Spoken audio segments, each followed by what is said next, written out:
Second day నేను లేట్గా వెళ్ళాను కదా, నేను వెళ్ళగానే ప్రోగ్రామ్ స్టార్ట్ అయిపోయింది. అందుకని ఈరోజు అయితే కొంచెం ఎర్లీగా స్టార్ట్ అయిపోయినాం. హరికథ చెప్తుండగానే మేమైతే వెళ్ళిపోయినాము ప్రోగ్రామ్ దగ్గరికి. పిల్లలు దేవుళ్ళు ఒకటే అంటారు, అందుకే పాపతోనే ప్రోగ్రామ్ అయితే స్టార్ట్ చేసినారు. భరతనాట్యంతో స్టార్ట్ చేసినారు మా ప్రోగ్రామ్ అయితే. నేను స్టార్టింగ్ నుంచి ఎండింగ్ వరకు ఉందాం అనుకున్నా, కానీ నా వల్ల కాలేదు. నిన్న మేల్కొని ఈరోజు మేల్కోవడానికి. సో మిడిల్లోనే డ్రాప్ అయిపోయి ఇంటికైతే వెళ్ళిపోయినాను. ప్రోగ్రామ్ మధ్యలో ప్రోగ్రామ్ చూడకుండా ఏం చేశానో చెప్తాను. వీడియో అయితే ఎండ్ వరకు చూడండి, డోంట్ మిస్ ద ఎండ్.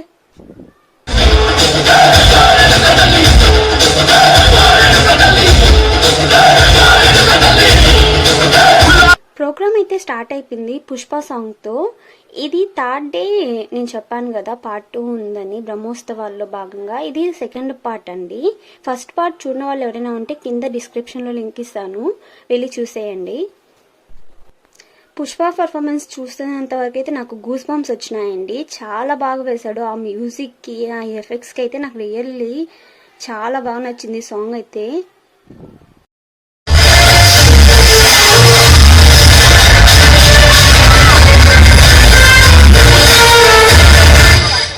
మా గ్యాంగ్లో పిల్లలైతే చూసి రమ్మంటే కాల్చి వచ్చే టైప్. ఒకవైపు ప్రోగ్రామ్ జరుగుతుంటే వీళ్ళు చేసే పనులు ఏంటో చూడండి, మీరే చూసేయండి.